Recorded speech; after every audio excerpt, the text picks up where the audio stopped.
بسم اللہ الرحمن الرحیم۔ تو نبی کریم صلی اللہ علیہ وسلم کی لائف کے بارے میں ہم پڑھ رہے تھے۔ اس کا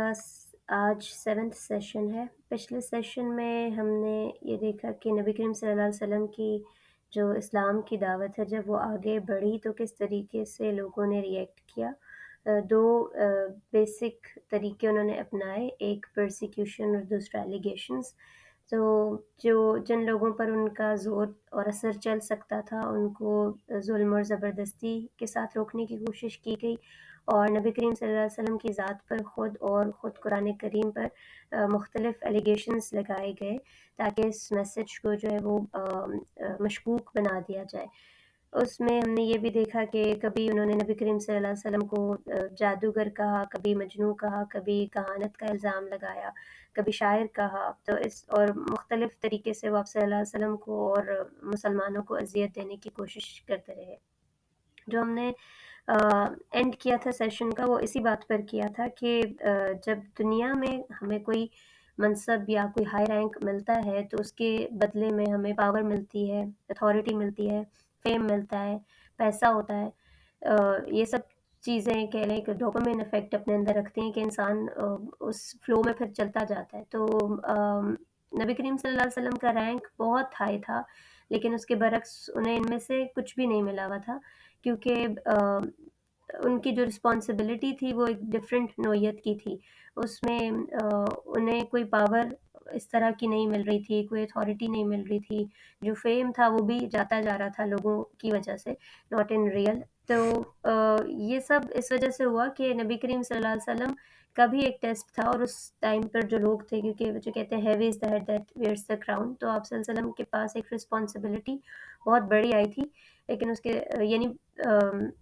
اتھارٹی تو تھی نبی بننے کی، لیکن اس کے ساتھ ساتھ رسپانسبلٹی بہت زیادہ بڑھ گئی تھی۔ اور اگر اللہ تعالیٰ چاہتے تو یہ سب چیزیں بھی اپنے نبی کو دے دیتے، اور آج ہم انہی آیات کو ڈسکس کریں گے جس میں مشرکین مکہ کی طرف سے اعتراض آتا تھا کہ انہیں یہ سب کچھ کیوں نہیں مل جاتا اللہ تعالیٰ کی طرف سے، تاکہ ہم خود ہی ان کو فالو کرنا شروع کر دیں۔ اور ان اعتراضات کے جواب بھی ہم قرآن سے دیکھیں گے کہ اللہ تعالیٰ کیسے جواب دے رہے ہیں۔ تو بہت سارے اور جو ایلیگیشنز لگائے جاتے تھے نبی کریم صلی اللہ علیہ وسلم پر، ان میں سے ایک یہ تھا کہ آپ صلی اللہ علیہ وسلم ایک بشر ہیں، ایک انسان ہیں۔ وہ کہتے تھے کہ انہوں نے اسی طرح پرورش پائی جیسے ہم پیدا ہوتے ہیں، پرورش پاتے ہیں، پھر انہیں بھی معاش کے لیے تجارت یا بکریاں چرانے کو اپنا پیشہ بنانا پڑا، پھر شادی ہوئی، اولاد ہوئی، زندگی کے وہی مسائل اور اسی طرح کی پریشانیاں جو ایک عام انسان کو لاحق ہوتی ہیں۔ تو یہ ہمارے جیسے ہی ایک انسان تو ہیں، تو ہم ان کے فالوور کیوں بن جائیں؟ اور اگر ان پر فرشتے اتر سکتے ہیں تو ہم پر کیوں نہیں اتر سکتے؟ اور اللہ تعالیٰ نے کسی انسان کو کیوں چنا ہے ہمیں ہدایت دینے کے لیے، کسی فرشتے کو کیوں نہیں بھیج دیا؟ تو یہ اور اس طرح کی اور ایلیگیشنز وہ لگاتے رہتے تھے، پر قرآن پاک جو بڑی خوبصورتی سے ان کی ایک ایک بات کا جواب دیتا تھا۔ تو سورہ اسراء میں آ رہا ہے آیت نمبر 90، سورہ اسراء جسے سورہ بنی اسرائیل بھی کہتے ہیں، سورت نمبر 17 ہے۔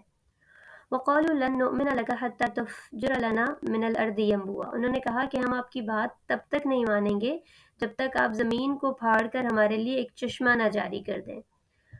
یا آپ کے لیے کھجوروں اور انگوروں کا ایک ایسا باغ پیدا ہو کہ جس کے نیچے نہریں بھی رواں ہوں،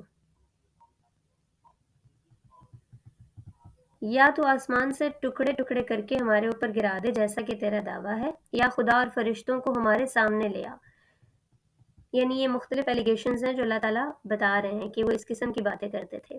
یا آپ کے لیے سونے کا ایک گھر ہو، یا تو آسمان پر چڑھ جا، اور تیرے چڑھنے کا بھی ہم یقین نہیں کریں گے جب تک کہ تو ہمارے اوپر ایک ایسی تحریر نہ اتار کر لے آ جسے ہم خود پڑھیں۔ اے محمد صلی اللہ علیہ وسلم ان سے کہو، پاک ہے میرا پروردگار، کیا میں ایک پیغام لانے والے انسان کے سوا اور کچھ بھی ہوں؟ قل سبحان ربی هل كنت الا بشر رسولا، یعنی اللہ تعالیٰ نے ان کی تمام ایلیگیشنز کو ریپیٹ کیا کہ وہ جو سب کچھ کہتے تھے، اور اس کے بعد کہا، خود ہی رپلائی کیا کہ اللہ تعالیٰ پاک ہے، میں تو ایک انسان ہوں جو کہ رسول بنا کر بھیجا گیا ہوں۔ یعنی میرے اقتدار میں یہ سب چیزیں نہیں ہیں کہ میں یہ خود سے خود کر دوں، اگر اللہ تعالیٰ چاہے گا تو یقیناً یہ سب ہو سکتا ہے، اور اللہ تعالیٰ نے انسانوں کی ہدایت کا جو بھی ذریعہ اپنانا ہوگا وہ اس کی مرضی ہے، میرے اختیار میں کچھ بھی نہیں ہے۔